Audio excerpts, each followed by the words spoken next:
Invested in Treasury Bill. I've also invested in the federal government of Nigerian savings bond, and I'm here to answer the question, which of these two is the best investment you should delve into.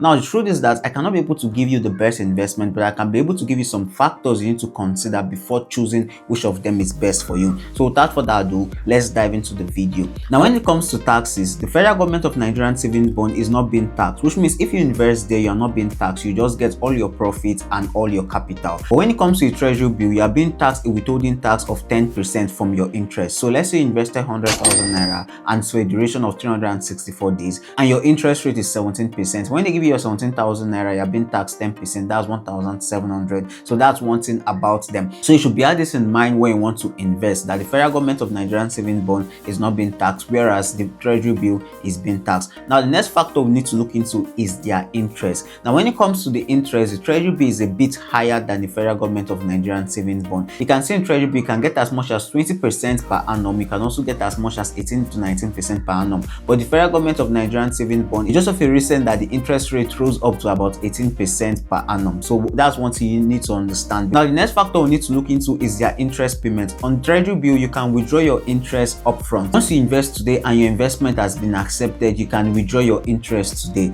Now, but that's not the same thing when it comes to the savings bond. In the savings bond, you can withdraw only 4 times in a year. So let's say it's 18%, they are going to split that 18% 4 times. So they are paying you quarterly. But in the Treasury Bill, you can withdraw it there and then. So there are some persons that want their interest upfront, which means a Treasury Bill is the best investment for them. Whereas there are some persons that want their interest split over some period of time. So the savings bond is the best investment for them. So depending on what you want your interest or when you want your interest, that's when you should choose an investment for you. Now, the next factor we should look into is the duration of investment. On the savings bond, we could see the 2 years tenure and also the 3 years tenure, which means once you put your capital there, you cannot be able to get it back until 2 years or 3 years, depending on the duration you choose. But on the Treasury Bill, it's always less than a year. So if you invest in the Treasury Bill, you can get your money back in less than a year, at most 364 days. But whereas the savings bond, you cannot really hold your money until it's up to 2 to 3 years, depending on what you choose. So if an emergency rises, you cannot be able to access your fund until it's up to 2 to 3 years. So that's what you need to understand before going into investing in either of those platforms. So if you want more information about which of them is the best investment or how to go about starting one of these investments,